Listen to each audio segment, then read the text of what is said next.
বিসমিল্লাহির রহমানির রহিম। আল্লাহুম্মা সাল্লি আলা সাইয়্যিদিনা মুহাম্মাদিন ওয়া আলা আলি সাইয়্যিদিনা মুহাম্মাদিন ওয়া বারিক ওয়া সাল্লিম। আচ্ছা, কিতাবুল ওয়াসিয়াতের শেষ বিষয়ে আমরা আলোচনা করি। আমরা গতকালকে জিরান পর্যন্ত আলোচনা করেছিলাম, আজকে এরপর থেকে, তাই না? দেখেন, ওয়ামান আওসা লি আসহারিহি, কেউ ওসিয়ত করেছে লি আসহারিহি তার আসহার শাশুড়িদের জন্য, মানে শ্বশুর শাশুড়িদের জন্য কি করছে? ওই মুসাহারাত আছে না, মুসাহারাত, এখান থেকে আসহার আর কি, ঠিক আছে? কেউ তার অর্থাৎ এই যেগুলা শ্বশুর শাশুড়ি সম্বন্ধীয় এদের জন্য কি করছে? ওসিয়ত করছে। ফালে ওসিয়তু লিকুল্লি দি রেহমিন মাহরামিন ইমরাতিহি, এখানে প্রযোজ্য হবে তার ইমরার যারা জুরাহাম মাহারাম সকলে এখানে প্রযোজ্য হবে। তার ইমরার মানে আমার শ্বশুর বাড়ি যখন বুঝাবে আমার স্ত্রীর জোরাহাম মাহারামকে নির্দেশ করবে না, বিষয়টা বোঝা নেই মনে হয়। অর্থাৎ আমার স্ত্রীর জোরাহাম মাহারাম সবাই কী করবে? অন্তর্ভুক্ত করা হবে। কেউ যদি তার আসহার নিয়ে কী করে? ওসিয়ত করে। এখানে তো বলছে প্রত্যেক ইমরার জোরাহাম মাহারাম, তো আমার স্ত্রীর জোরাহাম মাহারাম কারা থাকতে পারে? তার ভাই হতে পারে, তার বাবা, তার মা, তার দাদা, তার দাদি, তারপর মনে করেন তার ফুফু, এরা জোরাহাম মাহারাম কিনা? আওয়াজ করতেছে না? তো এরা সবাই এখানে কি হতে পারে? দাখিল হতে পারে। কথাটা বুঝতেছেন? এটা হচ্ছে আমাদের সাহেবে কুদুরির ওনার মসলাক আর কি, যে উনি ইমরার প্রতিজন অর্থাৎ এই ওনার যে যাহারা মাহারাম সবাই প্রযোজ্য হবে। তবে বিশেষ করে সাহেবে লুবাব, সাহেবে হেদায়া ওনারা উল্লেখ করেছেন আমাদের ইস্তেলাহ অনুসারে, আমাদের ওরুফ অনুসারে আসহার মানে বুঝেন শুধু শ্বশুর শাশুড়িকে, মানে বুঝেন নাই? আসহার মানে কাদেরকে বুঝাই? শুধু শ্বশুর শাশুড়িকে। আসলে ইস্তারাটা শুধু ওনাদের ইস্তারা না, আমাদের দেশীয় ইস্তারাও। কেউ যদি বলে আমার শ্বশুর শাশুড়িদেরকে কী করো, শ্বশুর বাড়ির মানুষদের কী করো, এগুলো দান করো, শ্বশুর বাড়ির মানুষ মানে মূলত বুঝালে কাদেরকে? শ্বশুর শাশুড়িকে, ঠিক আছে? সর্বোচ্চ বুঝালে বাইকেও বোঝানো যেতে পারে, বিষয়টা বোঝা নেয়। নয়তো ওই হেদায়াওয়ালা ওনার যে ইস্তারা গ্রহণ করেছেন যে ওনাদের জমানার মধ্যে, ওনাদের ওরফের মধ্যে প্রচলিত হচ্ছে আর সার মানে শ্বশুর শাশুড়ি, এটা কিন্তু আমাদের মানে স্ত্রীর মা বাবা আর কি, এটা কিন্তু আমাদের স্থান অনুযায়ী কি প্রযোজ্য। আমরা শ্বশুর সম্পর্কে মানে এটা বুঝি না আমার স্ত্রীর ফুফু একটা কোন দিকে, খালা একটা কোন দিকে, এদেরকে বোঝানো হয় নাই। বিষয়টা বুঝতেছেন? এটা এইখানের মধ্যে। তাহলে আমাদের ওরফ অনুযায়ী আমাদের যেটা ওসিয়ত সেটা কি হবে? কার্যকর হবে। আমরা আগে বলছিলাম ওসিয়ত দার মতার কিসের উপর? ওরফের উপর। এরপর ওয়ামান আওসা লি আখতানিহি, খাতানুন তার উপর জবর দিয়ে, খাতানুন তার জমা কি? আখতান। এখন খাতান বলা হয় জামাই। এই জামাই আছে না, এই মানে জামাই আমাদের এখানে কাকে বলে? মেয়ের জামাইকেও জামাই বলে নাকি না? নাতিন জামাইকেও জামাই বলে। তারপর মনে করেন আপনার একটা এই কি বলবো আমরা, এই আপনার মনে করেন যে কোনো সম্পর্কিত মেয়ে যারা হয়, অর্থাৎ সে আপনার আপন মেয়ে বলে কথা নাই। আমাদের সমাজের মধ্যে যারা যারা আছে সবাইকে জামাই বলা হয় না? এই মানে বাইয়ের জিয়ের ইয়া হোক, যেভাবে হোক না কেন, এক কথায় মেয়ে সম্পর্কে যারা তাদের প্রত্যেকের ইয়া কি বলা হয়? স্বামী কি বলা হয়? জামাই বলা হয়। কেউ তাদের জামাই হতান, জামাইদের ব্যাপারে কি করেছে? হতান মানে আপন স্বামী না। এই জামাই আর স্বামীর মধ্যে পার্থক্য আছে না? জামাই মানে কি? নিজের স্বামীকে জামাই বলা হয় না তো, জামাই বলা হয় যে কন্যার স্বামীকে। কন্যার স্বামীকে শুরু কি বলবে? জামাই বলবে। যদিও বা জামাই এখানে ইস্তেমাল আবার নিজের আপন স্বামীর জন্য জামাই শব্দ আমাদের এখানে ইতলাক হয়, নয়তো জামাই এবং স্বামীর মধ্যে কি আছে? পার্থক্য আছে। স্বামী মানে নিজ স্বামীকে বলা হয় স্বামী। আর কোন শ্বশুরে কি এই মেয়ের জামাইকে কি স্বামী বলবে? কি বলবে? দে জামাই, তার জন্য জামাই। এই জামাই কথাটা লিয়াখতানি, তার জামাইদের ব্যাপারে উচিত করলো। ফাল খতানু জৌদু কুল্লু দাতি মাহারেম মিনহু, এই যেটা বললাম। তখন জামাই হিসেবে বুঝবে কোনটা কোনটা? ওই ব্যক্তির মেয়েদের মধ্যে যত জোরাহাম মাহারাম আছে সবার কি প্রবেশ করবে রে? জামাইরা এখানে প্রবেশ করবে। কতটা বুঝেন নাই? সবার জামাইরা এখানে কি পড়বে? অর্থাৎ যত মেয়ে ওনার যেগুলো জোরাহাম, যাদেরকে বিয়ে করা হারাম, এরকম মেয়ের জামাইগুলো কি হবে? প্রযোজ্য হবে। আমার কথাটা বুঝতেছেন? তার মানে তার মেয়ের জামাই প্রবেশ করবে, ওনার কথা মতো মেয়ের জামাই প্রবেশ করবে, নাতিন জামাই প্রবেশ করবে, বোনের জামাই প্রবেশ করবে নাকি না, ফুফুর জামাই প্রবেশ করবে। যত জোরাহাম মাহারাম আমার যত মহিলা আছে জোরাহাম মাহারাম প্রত্যেকে জামাই কি করবে? প্রবেশ করবে। ঠিক আছে? এটা ওনার রূপ অনুযায়ী সাহেবে লোবাব ওনারা বলতে ইমাম কোস্তানি থেকে নকল করে বলতেছেন আমাদের ওরূপ অনুযায়ী জামাই মানে শুধু বুঝাই দেয় নিজের মেয়ের জামাইকে। অর্থাৎ কেন ওসিদের মধ্যে শুধু কারা ঢুকবে? শুধু মেয়ের জামাই ঢুকবে, কেন বাকি আর কেউ ঢুকবে না। আমার কথাটা বুঝতেছেন? এটা আমাদের রূপের মধ্যে এরকম কেউ জামাইদের ব্যাপারে ওসিদ করলে এটা বোঝানো হবে ফুফুর জামাইকে ওসিদ করতেছে, এটা বোঝানো হবে না। যে শুধু কি নিজের আপন মেয়ের জামাইকেই কি বোঝানোর উদ্দেশ্য হবে। আমার কথাটা বুঝতেছেন? অর্থাৎ এই ওসিয়তের উপর দাঁড় আমাদের কিসের উপর? ওইফের উপর। এরপর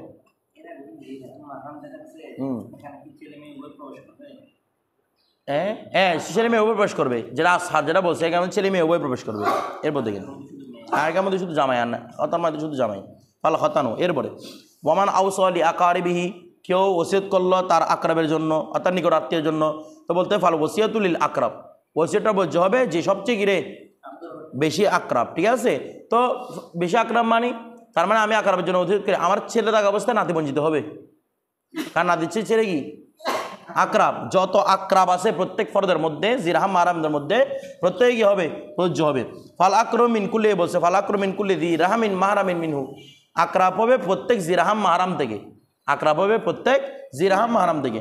ওয়ালা ইয়াদখুলু ফীহিমুল ওয়ালাদান ওয়াল ওয়ালাদু, এখানের মধ্যে প্রবেশ করবে না আল ওয়ালাদান মা বাবা, ওয়াল ওয়ালাদু এবং কি ছেলে প্রবেশ করবে না, মা বাবাও প্রবেশ করবে না, ছেলেও প্রবেশ করে। আচ্ছা মা বাবা ছেলেরা কীভাবে প্রবেশ করবে? এরা ওয়ারিস না আমার, ওসিয়তের মধ্যে কারা থাকতে পারবে না? ওয়ারিসরা থাকতে পারবে না, এটা আমাদের আগে বলছিল না, ওসিয়তের মধ্যে কারা থাকবে না? তো এখানে ওয়ারিসরা যারা আকরব আছে তারাই প্রবেশ করবে এখানে। আমি তো এমনি একটা জিনিস বুঝলাম না, নাতি এবং ছেলে দিয়ে মানে আকরবের বিষয়টা, নয়তো ছেলেও এখানে এই ওয়ারিসের মধ্যে অন্তর্ভুক্ত হবে না, কারণ ছেলের চেয়ে আকরব কে আছে, মা বাবার চেয়ে আকরব কে আছে, কিন্তু এরা প্রবেশ করবে না কেন? এরা ওয়ারিস, এদের জন্য আগে থেকেই জবিল ফুরুস এদের জন্য নির্ধারণ করা আছে। কথাটা বুঝে গেছে? এরা এই জন্য ওসিয়তের মধ্যে প্রবেশ করবে না, এরা ছাড়া যারা আকরাব আছে তারা প্রবেশ করবে। তো এখন বলছে না ওমান আউসালি আকারিবিহি, বলছে না আকারের জমা দিয়ে বলছে কিনা? আওয়াজ করে না, জমা দিয়ে বলছে কিনা? তো এই জন্য বলছে ইয়াকুন লিল ইসনাইনি ফাসাইদান, সেটা দুইয়ের অধিক হবে, মানে এই ওসিয়তটা দুজনকে দিতে হবে অথবা দুইয়ের অধিকের উপর, কারণ শব্দ উল্লেখ করে জমা। জমার শরীয়তের মধ্যে জমার সর্বনিম্ন 1,02,000 শরীয়তে, এমন না লোকদের এতবার ভিন্ন, শরীয়তের মধ্যে জমার এতবার সর্বনিম্ন কত? 2। যেমন জামাত 2 দিয়ে হয়, উল্লেখ করতে হয় জামাত, নামের আগে জামাত বলেছে না, কিন্তু কয়জন দিয়ে? 2 জন দিয়ে হয়ে যায়, তাহলে শরীয়তের পরিভাষা। তো শরীয়তের পরিভাষার মধ্যে কমপক্ষে 2 জন অথবা 2-এর চেয়ে বেশি আকরাব এখানে কি করতে হবে? প্রবেশ করতে হবে ওসিয়তের মধ্যে। এরপর ওয়াইদা আউস, যদি কেউ যখন কেউ ওসিয়ত করবে বিজালিকা, বিজালিকা মানে ওই বি আকারিবিহি, তার আকারিবের ব্যাপারে কি করবে? ওসিয়ত করবে। আচ্ছা ওয়ালাহু আম্মানে ও খালানে, আচ্ছা এখন নিকট আত্মীয়দের মধ্যে যারা আমার ওয়ারিস না, ওয়ারাসা সূত্রে পায় না, তারা হচ্ছে আমার খালা হতে পারে, আমার খালার জন্য 2টা খালানে, ও আম্মানে চাচা হচ্ছে 2টা, চাচারা কি হক পাবে? এরা হক পাবে অনেক পরে, এরা জবির ফুরুস না। কথাটা বুঝতেছেন? এই আমার 2 চাচা আছে, আমার 2 খালার জামাই আছে, তো এনারা কয়জন? 2 জন। তো এনারা প্রত্যেকে তো আমার কি জিরহাম মাহরাম নাকি না? আবার আকরাবের মধ্যে আছে, তো বলতে ফাল ওয়াসিয়তু লিআম্মাইহি ইনদা আবি হানিফা রাহমাতুল্লাহ আলাইহি, ইমাম আযমের মধ্যে ওসিয়তটা হবে কার জন্য রে? খালুদের জন্য। এই ওসিয়তটা হবে না, কারণ খালুদের চেয়ে চাচারা আকরাব। একজন সন্তানের জন্য বাবা আকরাব না মা আকরাব? বাবা আকরাব। কি হিসেবে? সম্পদের হিসেবে। সম্পদের হিসেবে বাবার যারা গোষ্ঠী আছে তারা হচ্ছে সন্তানের জন্য আকরাব। এটা তো আমাদের সমাজের মধ্যে প্রচলিত আছে। সন্তানরা তো কারা দাবি করে? যারা বাবার দিক তারাই তো সন্তানটাকে দাবি করে নাকি না? আচ্ছা তারা হচ্ছে আকরাব। ঠিক আছে। আচ্ছা ফাল ওয়াসিয়তু লিআম্মাইহিন্দা, তা আমরা বলছি আকরাব থাকা অবস্থায় যেটা আবাদ আছে সেটা কি হবে? বঞ্চিত হবে। তাহলে 2 জন যেহেতু কোথায় পাচ্ছি? আমি আম্মানের মধ্যে পাচ্ছি, এখন খালানকে দরকার নেই।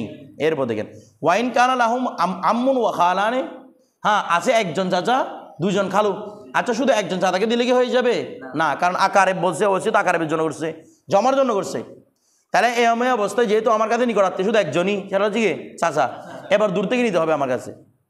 বিষয়টা বুঝে? এখন দূর থেকে নিতে গিয়ে দেখলাম কালো হচ্ছে কয়জন? 2 জন। এখন কেমন করবো? বলা হচ্ছে কি ফালিল আম্মু আর নিসফু ওয়ালিল খালাইনে আর নিসফু, অর্থাৎ আপনি দিতে পারবেন এদেরকে সুলুস মূলত, কারণ ওসিয়ত কাজ করবে কত করবে? সুলুসের উপর। তো সুলুসের অর্ধেক দিবেন চাচাকে, আর অর্ধেক দিবেন বাকি 2 খালুকে। আমরা প্রথমে আকরাবকে অর্ধেক দিয়ে দিবেন, 2 খালু এবং 1 চাচা এদের অবস্থা সমান না? 2 খালু হচ্ছে আবাদের দিক থেকে সমান, আর এই চাচা হচ্ছে আকরাবের দিক থেকে সমান। তাহলে 2 জনকে একই বরাবর দিবেন। বিষয়টা 3 ভাগে ভাগ করে দিবেন না, বরং 3 ভাগটাকে 2 ভাগ করবেন। 1 ভাগ পাবে কি? পুরো চাচা পাবে, আর আরেক ভাগ পাবে 2 খালু। এরপরে ওয়াকালা আসাইবান কি বলতেছে? আল ওয়াসিয়তু লিকুল্লি মান ইউনসাবু ইলা আকসা আবিন লাহু ফিল ইসলাম। ওনারা বলতেছেন এই যত আকারেবের সুরত বলেছে, আকারেবের যত সুরত বলেছে, আকারে বেশ সুরত বলেন, তারপর মনে করেন এই জামাই সুরত বলেন, শ্বশুর শাশুড়ি যেগুলো বলছে এগুলো সুরত বলেন। মানে যেগুলোর মধ্যে জিরাহাম মারাম শর্ত ছিল এগুলোর মধ্যে কি উদ্দেশ্য? বকলা সাইমন বলতেছে আল ওয়াসিয়তু, ওসিয়ত হবে লিকুল্লি মাই ইউন সাবু, মানে ওসিয়তটা বৈধ হবে লিকুল্লি ওই ব্যক্তির জন্য, মাই ইউন সাবু যাকে সম্পর্কিত করা হয়েছে, ইলা আকসা আবিন আও ইলা ইনতাহা আবিন, এই সর্বোচ্চ পিতা, সর্বশেষ পিতা, ওই পিতার সাথে সম্পর্কিত হবে। বলা হচ্ছে আবিন লাহু, তার ওই পিতার সাথে সম্পর্কিত হবে ফিল ইসলাম, যারা ইসলামের মধ্যে সর্বোচ্চ ছিল।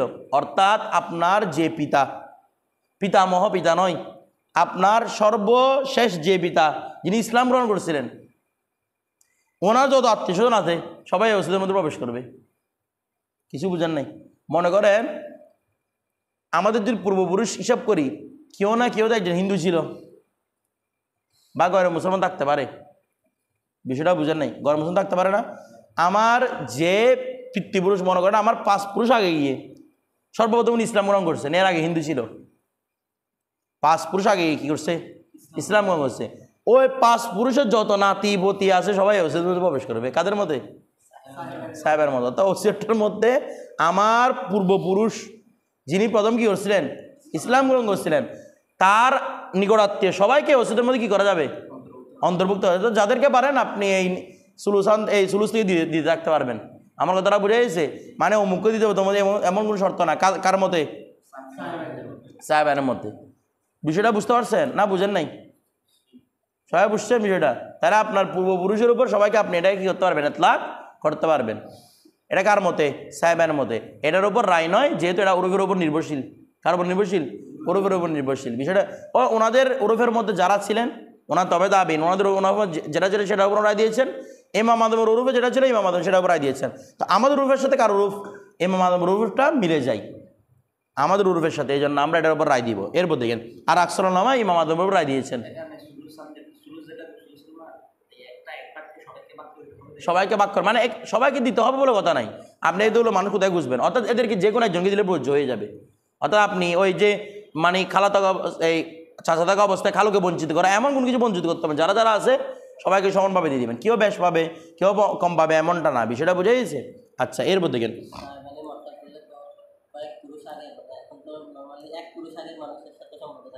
এটা না, এটা বলতেছে না। এটা হচ্ছে কি, যখন মনে করেন আপনার চাচা থাকবে, এখন আমরা বলছিলাম না আপনার চাচাও আছে, 2 খালু আছে, চাচাকে দিবেন খালুকে দিবেন, চাচা থাকা অবস্থায় খালু বঞ্চিত হবে, আমরা বলছিলাম না? কিন্তু ওনার মধ্যে কেউ বঞ্চিত হবে না।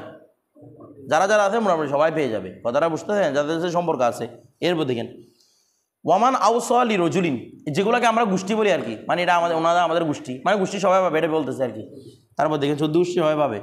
ওয়ামান আউস, যদি কেউ ওসিয়ত করে লি রজুলিন কোন একজন ব্যক্তির জন্য, বিসুলুসি দারাহিমিহি, তার টোটাল দেরহামের, তার টোটাল মালের কত? সুলুস এক ব্যক্তির জন্য ওসিয়ত করে গেছে। আও বিসুলুসি গনমিহি, অথবা ছাগল গনম, তার ছাগলের 3 ভাগের 1 ভাগ কি করে গিয়েছে? ওসিয়ত করে গিয়েছে। এখন দেখেন ফাহালাকা সুলুসা জালিকা, যে মাল থেকে, এখানে মূলত লিরজুলি বিসুলুসি দারাহিমি বলছি না, একটা সিফত মাল মানবেন, দারাহিমিহিল মুআয়্যানা। দারাহিমিহিল, মনে করেন আমার কাছে এমন টাকা সম্পদ আছে, বিভিন্ন ব্যাংকের মধ্যে আমার টাকা আছে। মনে করেন এখানে আমি সোনালী ব্যাংকে টাকা রেখেছি, ইসলামী ব্যাংকে টাকা রেখেছি, আমার কথাটা বুঝেন না মনে হয়। তারপর ডাচ বাংলা ব্যাংকে টাকা রেখেছি। তো আমি বললাম যে কি, আমি মরে যাওয়ার সময় যাবাদের জন্য আমি আমার ডাচ বাংলা ব্যাংকে যত টাকা আছে এর 3 ভাগের 1 ভাগ ওর জন্য আমি কি করে এলাম? ওসিয়ত করে এলাম। তাহলে নির্দিষ্ট একটা ব্যাংকের টাকা না, এছাড়া কিন্তু আমার কি আছে? অন্যান্য ব্যাংকেও টাকা আছে। এটা বলতেছে মানে নির্দিষ্ট একটা দেরহাম থেকে সুলুস কি করে গেছে? অথবা আও বিসুলুসি গনমিহিল মুআয়্যান, অথবা নির্দিষ্ট একটা আমার কাছে কয়েকটা পাল কিসের আছে? ছাগলের পাল আছে। আমি নির্দিষ্ট একটা পালের ছাগলের 3 ভাগের 1 ভাগ কার জন্য করে গেলাম? যাওয়াদের জন্য কি করে গেলাম? ওসিয়ত করে গেলাম। এখন দেখেন ফাহালাকা সুলুসা যালিকা, ওই যে নির্দিষ্ট জায়গা থেকে করা হয়েছে ওটা 3 ভাগের 2 ভাগ হালাক হয়ে গেছে, আছে 1 ভাগটা যেটা ওসিয়ত করেছিল এটাই আছে, আর বাকি 2 ভাগ কি হয়ে গেছে? ওই যে আমি তাকে ডাচ বাংলা ব্যাংকের করলাম, তাকে নির্দিষ্ট একটা পালের করলাম, ওইখান থেকে 3 ভাগের 2 ভাগ পুরো কি হয়ে গেছে? ভাগে আছে কয় ভাগ? মাত্র এক ভাগ। এখন এক ভাগকে কি করবো আমি? এক ভাগের 3 ভাগের 1 ভাগ কি ওকে দিব নাকি পুরো এক ভাগটা ওকে দিব? ওর হকটা বাকি রয়ে গেছে না কেন? 2 ভাগের হালাক হয়ে গেছে, 1 ভাগ তো এখানে কি হয়ে গেছে বাকি।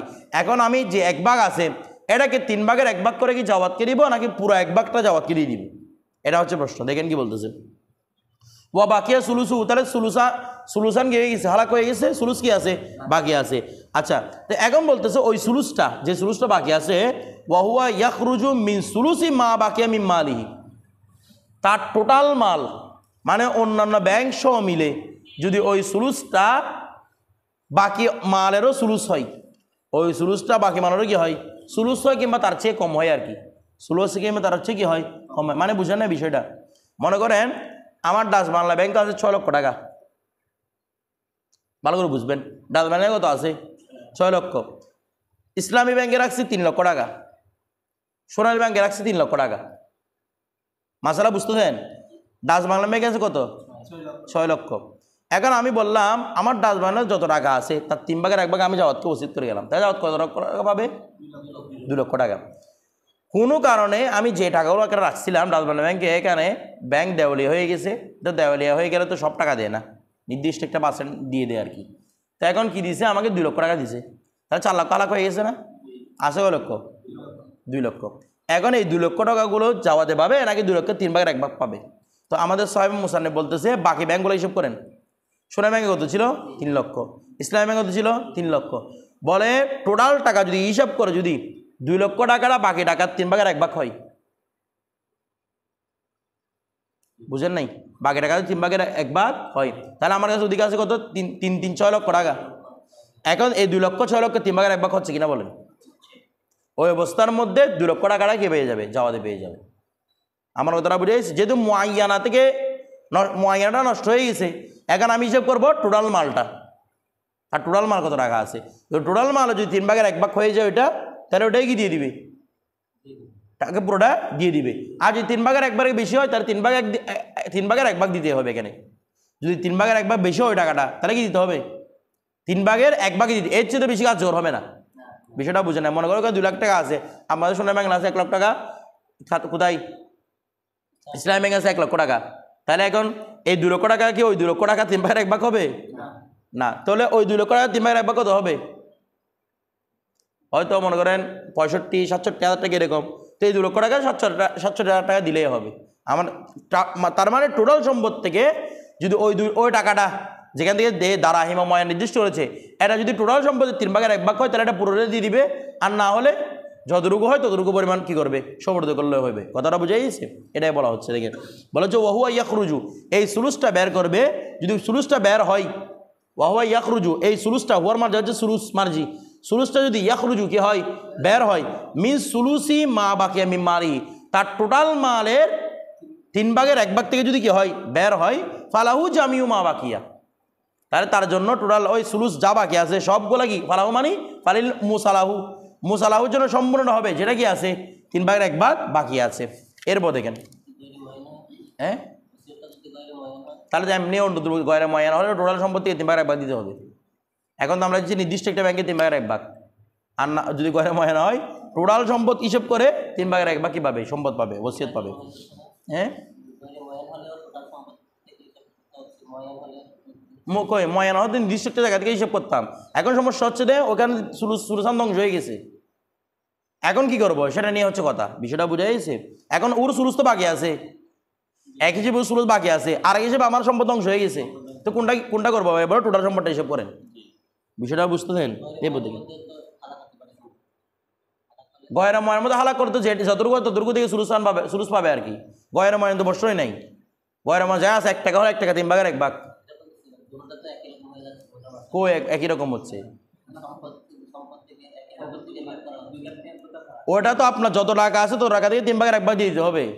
এটা হচ্ছে আপনি আজ অবস্থায় যখন আপনার কাছে একটা নির্দিষ্ট জায়গা থেকে ওসিয়ত করেছেন, 2 ভাগ হালাক হয়ে গেছে, 1 ভাগ আছে, ওই অবস্থার মধ্যে বলতে মা বাকিয়ে দেখেন যেটা আছে, যে সুলুসটা আছে এটা মা বাকিয়ে 3 ভাগের 1 ভাগ কিনা, এটা নিষেধ করতে বলতেছে। কোথায় কি মাসালা? দুটার মধ্যে কোনো মিল নাই। ধরো ওয়ামান আউস, যদি কেউ ওসিয়ত করে বিসুলুস সিয়াবিহি, তার কাপড়ে 3 ভাগের 1 ভাগ, ওই ওসিয়ত করছে কি মানে আমার যে কাপড়গুলো আছে কাপড়ের 3/1 আমি অমুকের জন্য ওসিয়ত করে গেলাম।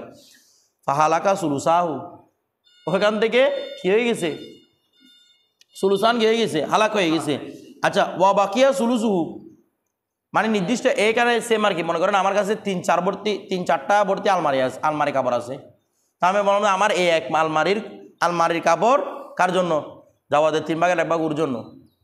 এখন দেখা গেছে ওই আলমারিটার মধ্যে আগুন জ্বলে গেছে, আগুন জ্বলে 3/2 পড়ে গেছে, 1 ভাগ রয়ে গেছে। বিষয়টা বুঝতে দেন। এখন এই 1 ভাগটাকে কেমন করবো? 1 ভাগটাকে বাকিগুলো সবগুলোর সাথে মিলাবো কিনা, মানে বাকিগুলো 3/1 দিব কিনা, নাকি ওই 1 ভাগে 3/1 দিব, কোনটা করবো? দেখ কি বলতে দেখেন, বলতে বাকি সুলুসুহা, তার সুলুস কি আছে? 3/1 বাকি আছে। ওয়াহুয়া ইয়াখরুজু, ওই 3/1 বের হচ্ছে মিন সুলুসি মা বাকিয়া মিন মালিহি, তার টোটাল মাল, শুধু কাপড় না। আমাদের তো মালই কি করতে হবে? ওসিয়তের মধ্যে প্রযোজ্য হবে। এখন মনে করেন এইভাবেও বুঝতে পারেন, মনে করেন তার আমি বললাম যে তার 3/1 কাপড় আমি দিয়ে দিলাম, এটা একটা মাল না? এখানে বারবার ওসিয়তের কথা কার কথা বলতেছে? মালের ওসিয়তের কথা।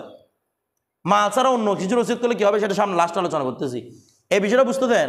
এখন 3/1 কাপড় ওসিয়ত করছে, মানে মাল ওসিয়ত করছে আর কি। এখন মনে করেন আমার 1 আলমারি কাপড় আছে, শুধু 1 আলমারি। এখন 1 আলমারি কাপড়ের মধ্যে দেখা যাচ্ছে কি আমার 3/1 ওর জন্য ওসিয়ত করে গেলাম, সেখানে 2 ভাগ কি হয়ে গেছে? হালাক হয়ে গেছে। এখন আমার কাপড় ছিল টোটাল, মনে করেন পুরো আলমারিতে মনে করেন আমার কাপড় ছিল কয় টাকা বলবো? 3 লক্ষ টাকার কাপড় ছিল। কত লক্ষ টাকার? 3 লক্ষ টাকার কাপড় ছিল। 2 লক্ষ টাকার কাপড় হালাক হয়ে গেছে। এখন আছে কয় লক্ষ? আমার বাকি আর কাপড় নাই, কিন্তু বাকি টাকা আছে। আমার বাকি দেখতেছি এখানে 1 লক্ষ টাকার কাপড় আছে না, আমার ক্যাশ টাকা রেখে গেলাম আমি 6 লক্ষ টাকা। আওয়াজ করতেছে না? ক্যাশ টাকা রেখে গেলাম কি, আমার ক্যাশ টাকা আছে, আমার সোনা চাঁদি আছে, অনেক কিছু আছে, আমি অনেক কিছু রেখে গেছি। এখন এই 1 লক্ষ টাকার কাপড়গুলা বাকিগুলার কি 3/1 হবে না? বাকি টোটাল সম্পদ হিসেব করলে এটা একটা সম্পদ, বাকিগুলো একটা সম্পদ তো নাকি না? বাকি টাকা 3/1 হবে কিনা এটা বলতেছে। বলছে ওয়া ইয়াখরুজু মিন সুলুসি মা বাকি মিন মালিহি, তার যত সম্পদ রেখেছে ওই কাপড়টা বাকি সম্পদের 3/1 হচ্ছে, 3/1 থেকে বের হচ্ছে। তখন বলছে লাম ইয়াস্তাহাক্কা ইল্লা সুলুসা মা বাকিয়া মিনাস সিয়াব। লাম ইয়াস্তাহিক্কা, সে হকদার হবে না, সে হকদার হবে না। ইল্লা, তবে হ্যাঁ হকদার হবে সুলুসা মা বাকিয়া মিনাস সিয়াব, ওই সিয়াব থেকে যা কি দেখেছে 3/1 বাকি আছে। আওয়াজ করেন না? 3/1 বাকি আছে, এইগুলো শুধু কি হবে? হকদার হবে, বাকি অন্য কোনো কিছুর হকদার হবে না। কথাটা বুঝেন নাই? অর্থাৎ আপনার এইভাবেও আমরা বুঝতে পারি যে ওই যে একটু আগে বললাম মালের কথা বললাম, আবার বললাম যে আমার একাধিক আলমারি গিয়ে আছে, কাপড় আছে, কিছু বলতেছে না, একাধিক আলমারি গিয়ে আছে, কাপড় আছে। মনে করেন আমার কাছে ওই 3/1 কাপড় এখান থেকে হালাক হয়ে গেছে। কথাটা বুঝতে দেন। এখন টোটাল কাপড় হিসেব করে দেখতেছি এখানে 3/1 কি আছে? কাপড় আছে। বুঝেন নাই? এখানে 3/1 কি টোটাল সম্পদের 3/1 কি রয়ে গেছে রে? কাপড় রয়ে গেছে। ওই অবস্থার মধ্যে বলতেছে ওই বাকিটা কার হবে? আওয়াজ করতেছে না?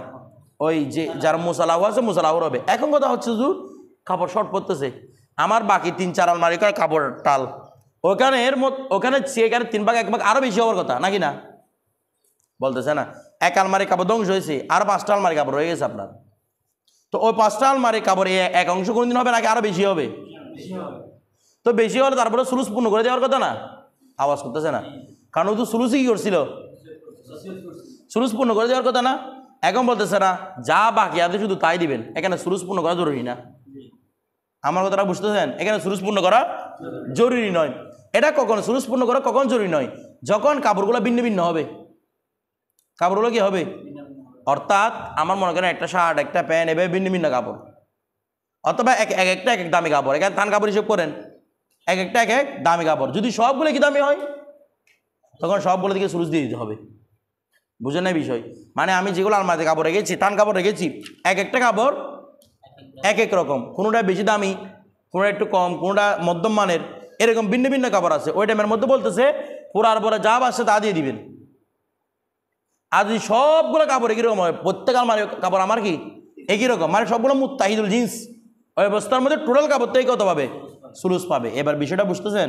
এটা বলতেছে এখানে সুলুস মা বা, শুধু সুলুস মা বাকে কেন বাবা বলছে? কারণ এর আগে দেড়হামের মধ্যে সব দেড়হাম তো একই রকম নাকি না? দেড়হামের মধ্যে কি আবার ভিন্নতা আছে? নাই। কিন্তু এটার মধ্যে কি আছে? ভিন্নতা আছে। এই জন্য শুধু মা বাবাকে এটা দেন, কারণ এগুলোর মধ্যে কি থাকে? ভিন্নতা থাকে। যদি একই রকম হয় দেড়হামের মতো, তাহলে দেড়হামের রকমে পড়ে গেছে। টোটাল সম্পত্তি কী পাবে? 3 ভাগের 1 ভাগ পাবে, সুলুসি পাবে। এরপর বাকি 5 আন মিলে হিসেব করে টোটালটা মিলে 3 ভাগের 1 ভাগ পাবে সে। কতটা মানে ওইখান থেকে যদি শর্ট পড়ে আর কি, যেগুলো বাকি রয়ে গেছে যদি 3 ভাগের 1 ভাগের কম শর্ট পড়তেছে, ওই অবস্থার মধ্যে আমি টোটাল সম্পত্তির কী করবো? 3 ভাগের 1 ভাগ দিয়ে দিব। এরপরে হ্যাঁ বাকিগুলো থেকে নিয়ে পূর্ণ করবে আর কি, 3টা সুলুসটা। এরপরে ওয়ামান আউস, যদি কেউ কী করে? ওসিয়ত করে লি রজুলিন, কোন একটা ব্যক্তির জন্য, বিআলফি দিরহামিন, কত দিরহাম? কোন একজন ব্যক্তির জন্য 1000 দিরহাম কী করলো? ওসিয়ত করলো। আচ্ছা, ওয়ালাহু মালুন আইনুন ওয়াদাইনুন, তার কাছে মালে আইন আছে, মালে দাইন আছে। 1000 দিরহাম আমি ওসিয়ত করে গেলাম, আমার কাছে ক্যাশ টাকা আছে 500 দিরহাম, বাকি 500 দিরহামও আমার কাছে আছে, তবে এগুলো মানুষ থেকে আমি বাকি পাইছি। কিছু বুঝেন নাই? অর্থাৎ মনে করেন আমি যাওয়াদের জন্য 1000 দিরহাম ওসিয়ত করে গেলাম, যখন আমি মরে গেলাম দেখা যাচ্ছে আমার কাছে আছে কত দিরহাম? 500 দিরহাম। আর 500 দিরহামও আছে, তবে এগুলো কিছু পাচ্ছি আমি নাইম থেকে, এতে পাচ্ছি রবিউল থেকে, এভাবে ওনাদের থেকে একজন থেকে কী পাচ্ছি? আমি এটাগুলো পাচ্ছি। এখন কেমন করবো? ওই অবস্থার মধ্যে ফাইন খারাজাল আলফু, যদি এই কী বের করা যায়? 1000টা বের করা যায় মিন সুলুসিল আইন, যেটা রেখে গেছে তার 3 ভাগের 1 ভাগ থেকে, নাকি না? ওয়া মনে করেন আমি 1000 দিরহাম মুরজন কী করলাম? আমার রেখে গেছে, ক্যাশ রেখে গেছে 3000 দিরহাম, তাহলে এখান থেকে 3 ভাগের 1 ভাগ উর্জনে বের হয়ে যাচ্ছে, নাকি না? ওই অবস্থার মধ্যে দুফিয়া দিলাল মুসালাহু, যেটা 3 ভাগের 1 ভাগ বের হচ্ছে সেটা মুসালাহুকে আপনি দিয়ে দিবেন। আচ্ছা, ওয়াইনলাম ইয়াখরুজ, যদি বের না হয়, আমি রেখে গেছি 500 দিরহাম, রেখে গেছি 1500 দিরহাম, তো 1500 থেকে 1000 টাকা বের হয়, 3 ভাগের 1 ভাগ বের হয়, মানে 1500 রেখে গেলে 1500 থেকে 3 ভাগের 1 ভাগ কত বের হবে? 500। বাকি 1000 তো আমার ওয়ারিসদের, সব বলে তো বুঝিয়ে দিতে পারবেন না, তো এটা এখন দেখেন। তো বলা হচ্ছে যদি 3 ভাগের 1 ভাগ বের না হয়, তাহলে দুফিয়া ইলা সুলুসিল আইন, দুফিয়া ইলা সুলুসুল আইন, তখন মূলের 3 ভাগের 1 ভাগ তাকে কি করে দিবে? মুসালাহুকে দিয়ে দিবে। তাহলে ও কত পাইলাম? মনে করেন 1500 রেখে গেলাম, তাহলে ও পাইলে কত? 500। আর কত আছে? 500। আর বলছে আর বাকি যেগুলো আছে কুল্লামা, আর যখন যখন কুল্লামা বারবার তাকরার জন্য আসে, শর্ত তাকরার উপর, ওই কুল্লামা আও কাদু নারন, যখন যখন তারা কি করে? আগুন ধরায়, লীল হারবে, যুদ্ধের আগুন জ্বালায়। কোরআন পাকের মধ্যে আয়াত আছে না, এটা আর কি বলছে কুল্লামা খারাজা শাইয়ুম মিনাদ দাইনি, আর যখনই যখনই ঋণ পাওয়া যাবে, যখনই ঋণ পাওয়া যাবে, আখাদা সুলুসাহু, এখান থেকে সুলুস তাকে দিয়ে দেওয়া হবে। বাকি সুলুসান তো ওয়ারিসের জন্য, নাকি সব ঋণ ওকে দিয়ে দিব আমি যেটা পাচ্ছি? আমার কথাটা বুঝে না? মুসালাহু যেভাবে হকদার, আমার ওয়ারিসটাও হকদার। তো আমি যখনই কি পাবো, মনে করেন নাইম থেকে পাইলাম 200 টাকা বা 300 টাকা পাইলাম, ওই 300 3 ভাগ 1 ভাগ কাকে দিয়ে দিব আমি? মুসালাহুকে দিব। বাকি 2 ভাগ আবার বন্টন হবে কাদের মাঝে? ওয়ারিসদের মাঝে। বিষয়টা বুঝে সেভাবে বর্ণন করতে থাকবে যতবার পাবে। আচ্ছা, আখজ সুলুসাহু শুরু করে হাত্তা ইয়াস্তাফিয়াল আলফু, যতক্ষণে সে কি পূর্ণ করে নেয়? আলফা, যতক্ষণে সে 1000 টাকা কি করে নেয়? পূর্ণ করে নেয়, ততক্ষণ মধ্যে পেতে থাকবে। এরপর দেখেন ওয়াতাজুজুল ওয়াসিয়াতু, আর ওসিয়ত কি? দেখেন ওসিয়ত জায়েজ লিল হামলি, কিসের? হামলের। আমার মানে বুঝে না, পেটে যা আছে তার, পেটে যা আছে তার ওসিয়ত কি আছে? মানে আমার দাসির পেটের মধ্যে একটা বাচ্চা আছে, তো দাসির পুত্র, আমি যদি পুত্র হিসেবে গ্রহণ না করি, তাহলে সে কি রে? আমার গোলাম। দাসির ছেলেটা আমার কি হবে? গোলাম হবে। তো আমি বললাম যে আমার দাসির পেটে যা আছে তা আমি যাওয়াদের জন্য সৎকার করে দিলাম, ওর গোলাম হয়ে যাবে, এটা ওকে দিয়ে দিলাম, ও ছেলে বিক্রি করুক, যেটা ইচ্ছে সেটা করুক। তাহলে হামল কি করা যায়?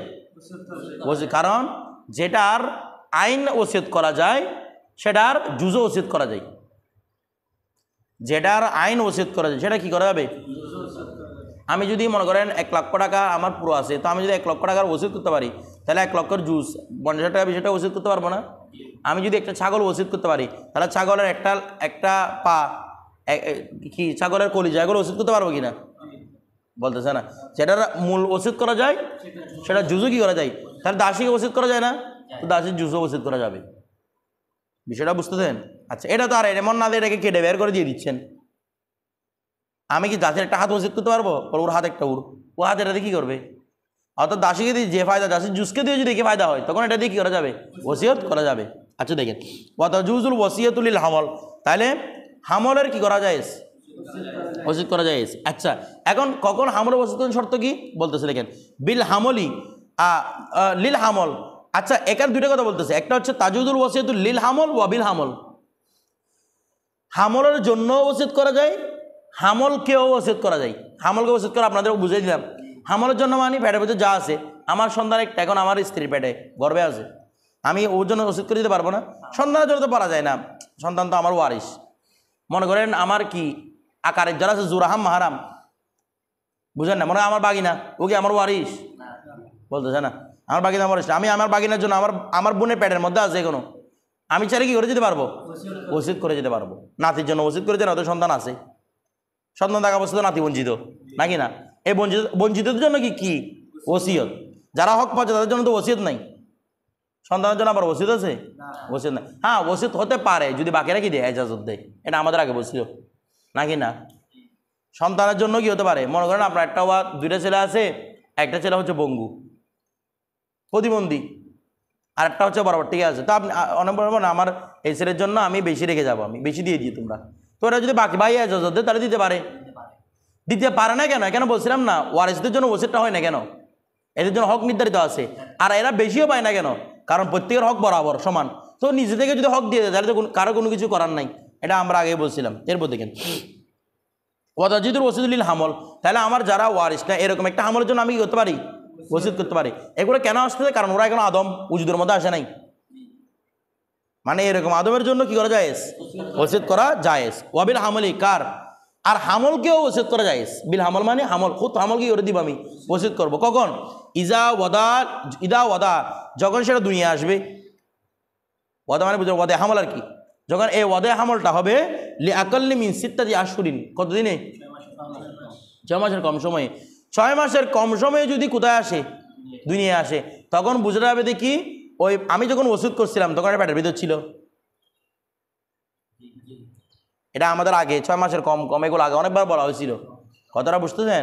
6 মাসের কমে যদি দুনিয়া আসতে পারে তার মানে বুঝা যাবে সে ওসিয়তের সময় সে 3 মাসে চলে এসেছে, তার মানে পেটের মধ্যে বাচ্চাটা ছিল তখন। সে 2 মাসে চলে এসেছে, 4 মাসে চলে এসেছে, তার মানে বাচ্চা তখন ছিল। যদি 6 মাসের বেশি লাগে, 6 মাস পূর্ণ হয়, 6 মাসের বেশি লাগে, তখন ওসিয়তটা বাতিল হবে, কারণ তখন বাচ্চা ছিল এনে পেটের ভিতরে। কতটা হবে? কারণ একটা বাচ্চা 6 মাসে আজকে থেকে 6 মাস পর দুনিয়া আসতে পারে না? পারে না? কতটা বুঝেন না? অর্থাৎ হওয়ার মানে বাচ্চা হওয়ার পরিপূর্ণ সময় হচ্ছে কয় মাস? 6 মাস। তো 6 মাসের কমে বাচ্চাটা পয়দা হয়েছে, 5 মাস হয়েছে, তার মানে তখনও পেটের মধ্যে বাচ্চাটা ছিল। আমার কথাটা 6 মাসে বেশি লাগলে বাচ্চা থাকার সম্ভাবনা নেই, হয়তো পরবর্তী অধিক হচ্ছে সামনে তখন বাচ্চাটা হয়েছে, পরবর্তী অতির কারণে, ওই আগের অতির কারণে হয় নাই। বিষয়টা বুঝেন নাই মনে হয়। অথবা এটা হতে পারে মাঝখানে হামলটা নষ্ট হয়ে গেছে, আর একটা হামল তৈরি হয়েছে। যদি 6 মাসের কম সময়ে ওসিয়তের চেয়ে 6 মাসের কম ওসিয়ত যখন করেছে এর 6 মাসের কম সময় যদি বাচ্চা দুনিয়ায় আসে, তখন বুঝে যাবে কি এটা বাচ্চাটা আগে থেকেই ছিল। ওসিয়তের সময় থাকতে হবে নাকি দুনিয়ায় নাই ওসিয়তের সময় এরকম ওসিয়ত করা যাবে না। মনে করেন বলতে আমার বোনের যদি একটা বাচ্চা হয় কোনো সময়, তাহলে তার একটা এরকম ওসিয়ত হবে না, কারণ আদম জিনিস কি হয় না, তো বাচ্চা যদি না হয় ওসিয়ত করে নিয়ে কোথায় ঘুরবে মানুষ? কথাটা বুঝতেছেন? এই জন্য আদম ব্যক্তির উপর ওসিয়ত করা যায় না। আচ্ছা, মিন ইয়মিল ওসিয়ত, এই ওসিয়তের দিন থেকে 6 মাসের কম টাইমের মধ্যে ওই বাচ্চা দুনিয়ায় আসতে হবে, তখনই পাবে।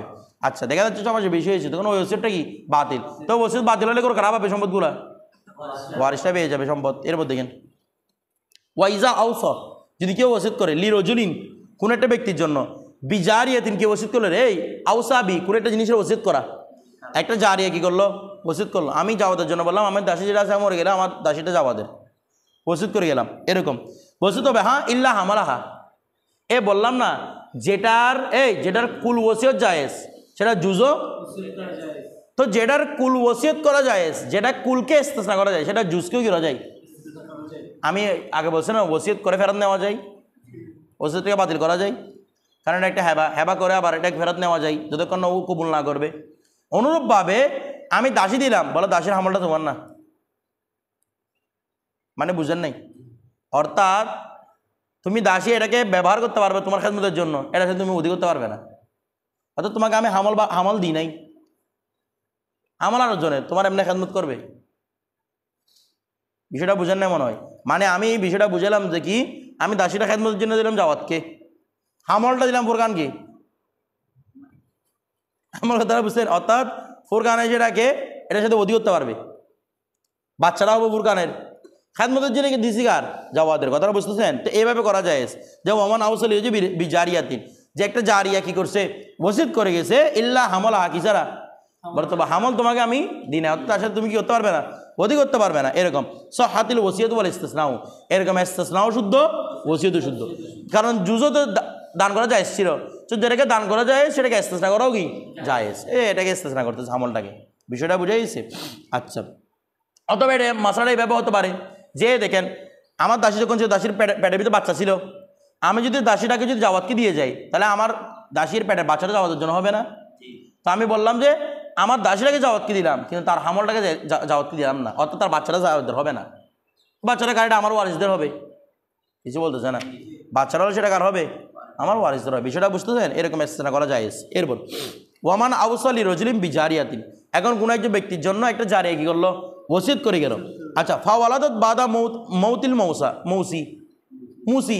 মুসির ওসিয়তের পরে মুসি মারা গেছে, মারা যাওয়ার পরে একটা বাচ্চা হয়েছে, আমি দেখেন আমি ওসিয়ত করে গেলাম যাওয়াদের জন্য, বললাম যে দাসী একটা কি করলাম ওসিয়ত করে গেলাম, এখনও আমি মরে গেছি, তা আমি মরে যাওয়ার পরে এখন দাসীর মালিক কে, জাওয়াত নাকি না, মালিকানা আসবে তো আমি মরে যাওয়ার পরে, না আমি মরে গেলাম, এখন এটার মালিক কে জাওয়াত, জাওয়াত এখনও কবুল করে না, কবুল করার আগে মানে মনে করেন সবরে গেছে 2 মাসের জন্য, এসে কবুল করবে আর কি।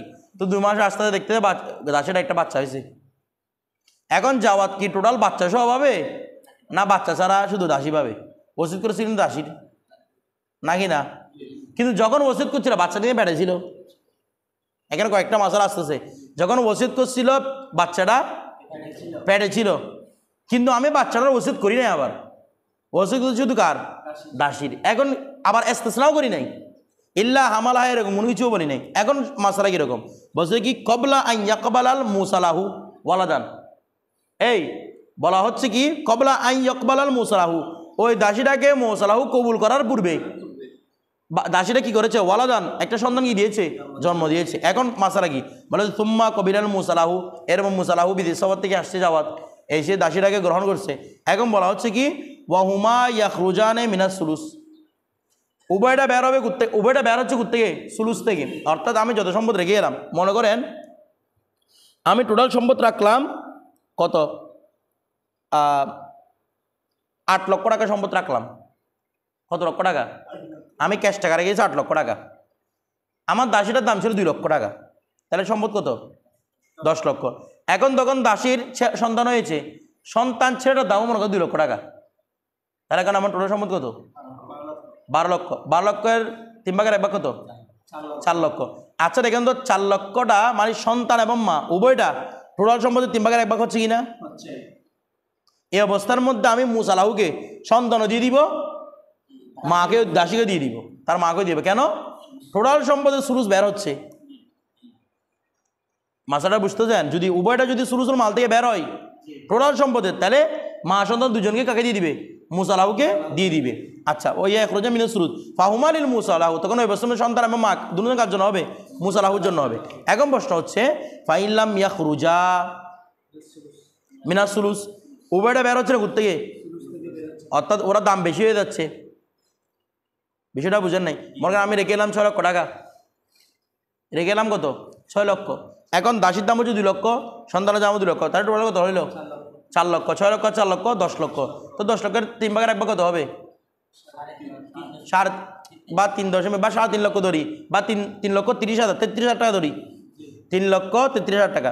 এখন আমি যদি টোটাল মা সন্তানকে ছেলেকে দিয়ে দিই, সন্তান এবং মাকে দিয়ে দিই, তাহলে আমি সুলুস থেকে বেশি দিয়ে দিলাম না, সুলুস থেকে বেশি দিতে পারবেন, মানে ওরা এজাজত না দিলে আর কি, কারা ওয়ারিসে মনে করেন এজাজত দেয় নাই, দিতে পারবেন আপনি, দিতে পারবেন না, এই অবস্থার মধ্যে কেমন করবেন। এখানে তো 2 লক্ষ কার দাম, দাসীর দাম, আর এখানে 1,33,000 টাকা দিয়ে দিয়েছে, সেগুলো কার থেকে রে, সন্তান দেখে যাচ্ছে, আরও টাকা বাকি আছে না, এগুলো কেমন করবে বলতেছে। দেখেন বলেছে ওয়ালাম ইয়াখরুজা মিনাস সুলুস, যদি তারা মা সন্তান উভয়ই সুলুস থেকে বের না হয়, বলা হচ্ছে দরাবা 20 সুলুস, দরাবা 20 সুলুস, দরাবা মানে দিবে প্রদান করবে, আগে বলছিলাম দরাবা প্রদান করবে, আহত দিবে 20 সুলুস, কতটুকু দিবে রে, তাকে তো আপনি সুলুস দিতে পারবেন। এখন সুলুস দেওয়ার মধ্যে পড়ছে বেজাল, এই যে সন্তান এবং মার মধ্যে, তো তো বলতে দেখি ওয়াহাজা বিল খিসাতি মিনহুমা জামিয়ান, এই ওয়াহাজা গ্রহণ করবে, কে গ্রহণ করবে? মুসালাহু, মুসালাহু যার জন্য উচিত করছি সে গ্রহণ করবে, বিল খিসাতি হিস্সা অংশগ্রহণ করবে, মিনহুমা সন্তান এবং মা থেকে, জামিয়ান টোটালটা হিস্সা গ্রহণ করবে, ফি কৌলি আবু ইউসুফ ও মোহাম্মদ রহমতুল্লাহ, কার মতে? ইমাম আবু ইউসুফ এবং ইমাম মোহাম্মদের মতে। মানে বুঝেন নাই? অর্থাৎ ওনারা বলতেছেন, মনে করেন সম্পদটা একটা আমরা এরকম 33 হিসাব না করে একটা সুন্দর একটা রাউন্ড ফিগার হিসেব করি। মনে করেন আমি রেখে গেছি 4 লক্ষ টাকা সম্পদ। কত? এটাও তো উল্টাপাল্টা হবে, আমার রাউন্ড ফিগার লাগবে। আজ সমস্যা নেই, যেটা হিসাব করে সেটা করি। আমি 6 লক্ষ টাকা রেখে গেছিলাম, এখন আমার দাসির দাম আছে, এভাবে হিসাব করি। আমি 6 লক্ষ টাকা রেখে গেলাম, এখন আমার দাসির দাম হচ্ছে 3 লক্ষ টাকা, ছেলেটার দামও 3 লক্ষ টাকা। তাহলে ছেলের সন্তান মিলে কত? 6 লক্ষ। রেখে গিয়েছিলাম কয় লক্ষ? 6 লক্ষ। তাহলে টোটাল কত হয়? 12 লক্ষের 3 ভাগের 1 ভাগ কত? 4 লক্ষ। এখন আমি মা সন্তান উভয়কেই দিয়ে দিতে পারবো, কারণ উভয়ের দাম হচ্ছে 6 লক্ষ টাকা, আমি দিতে পারবো 4 লক্ষ টাকা। তো এই ইমাম আবু ইউসুফ, ইমাম মোহাম্মদ ওনারা বলতেছেন টোটাল টাকাটা, মানে যেটা আপনি ওদেরকে দিবেন 4 লক্ষটা, 4 লক্ষ উভয় অর্ধেক অর্ধেক মা সন্তান থেকে হিসেব হবে। অর্থাৎ মায়ের যাবে 3 লক্ষের থেকে 2 লক্ষ টাকা, 4 লক্ষ টাকা করতে পারবো না আমি, পরিস্থিতি পূরণ করবো কত? 4 লক্ষ। তাহলে আমি বলবো মায়ের 3 ভাগের 2 ভাগ তোমাকে দিয়ে দিলাম। মায়ের দাম কত? 3 লক্ষ। আমি তোমাকে মায়ের 3 ভাগের 2 ভাগ দিলাম, মানে কত? 2 লক্ষ দিলাম। সন্তানও দিলাম 3 ভাগের 2 ভাগ, তার মানে কত লক্ষ দিলাম? আমি 4 লক্ষ দিলাম। আরও কয় লক্ষ বাকি আছে? তাহলে সন্তানের 1 লক্ষ টাকা বাকি আছে, মায়ের 1 লক্ষ টাকা বাকি আছে। তুমি 2 লক্ষ টাকা কামিয়ে ওয়ারিসদেরকে দিবে, তখন তুমি পরিপূর্ণ সন্তানে পেয়ে যাবে, পরিপূর্ণ দাসীও পেয়ে যাবে। আমার কথা মানে দুটাকে কিনে নিতে হবে, দাসীকেও কিনে নিতে হবে, সন্তানকেও কিনে নিতে। কাদের মতে? সাহেবানের মতে। অর্থাৎ টোটাল সম্পদ থেকে সে সুলুস পাবে। আমার কথাটা বুঝতেছেন? এই সুলুসটা কোন সম্পদ থেকে? টোটাল সম্পদ থেকে। এবার ইমাম আদম কি বলতে দেখেন, ইমাম আদম বলতেছে না, ইয়াখুজু যালিকা মিনাল উম্মি, এই সুলুসটা নেওয়া হবে কোত্থেকে? না না, উল্টা হচ্ছে রে। হ্যাঁ না, উল্টা পাল্টা হয়েছে। এখানে ঠিক আছে, আমাদের এখানে লিখছে এটা। ওই ঠিক আছে, তোমার এখানে উল্টা পাল্টা বুঝতে দে। দেখেন ওয়াকাল আবু হানিফা রহমতুল্লাহ আলাইহি, ইমাম আদম কি বলতেছেন? ইয়াখুজু যালিকা মিনাল উম্মি, ওই সুলুসটা গ্রহণ করে মা থেকে। আচ্ছা, পুরো মাকে ওসিয়ত করছিল না? তাহলে আমি হিসাব করবো এভাবে, 4 লক্ষ টাকা সাহেবান হিসাব কীভাবে করেছিল? 2 লক্ষ মা থেকে, 2 লক্ষ সন্তান থেকে। ইমাম আদম বলতেছে না, 3 লক্ষ টোটালটা মা থেকে, মানে মাটা টোটালি মালিক হয়ে যাবে, আর সন্তান থেকে হবে কত? 1 লক্ষ। তার মানে সন্তান যদি আপনি নিতে চান, আরও 2 লক্ষ টাকা সন্তানের ব্যাপারে দিয়ে তাকে কি করবেন? উদ্ধার করবেন। মা পুরো পেয়ে যাবে, কারণ মা পুরো ওসিয়তের মধ্যে ছিল। কথাটা বুঝলেন? ইমাম বলছে ইয়াখুজু যালিকা, যালিকা মানে সুলুসটা গ্রহণ করবে মিনাল উম্মি, কার থেকে? মা থেকে। হ্যাঁ, ফাইন ফদুলা, যদি এখন মা দিয়ে সুলুস পূর্ণ না হয়, আর 1 লক্ষ টাকা পাবে না? মা দিয়ে 3 লক্ষ না পূর্ণ হয়েছে, আর 1 লক্ষ পাবে কিনা? ফাইন ফদুলা, যেগুলো অতিরিক্ত আছে, সাইয়ুন কোনো কিছু, আহাদা মিনাল ওয়ালাদ, সেগুলো কোথায় গ্রহণ করবে? সন্তান থেকে গ্রহণ করবে। বিষয়টা বুঝতেছেন? আচ্ছা, এরপর দেখেন এবার ওয়াতাজুজুল, আর ফতোয়া কার উপর? ফতোয়া ইমাম আদমের উপর। ফতোয়া শামি আমাদের বাহারের শরীয়তের মধ্যে আছে, যেগুলো আছে এগুলোর মধ্যে ইমাম আদমের ফতোয়া দিয়েছে। এরপর ওয়াতাজুজুল ওয়াসিয়াতু, আর ওয়াসিয়ত জায়েজ বিখিদমতি আবদিহি, আমরা এটা পড়ে ফেলি না।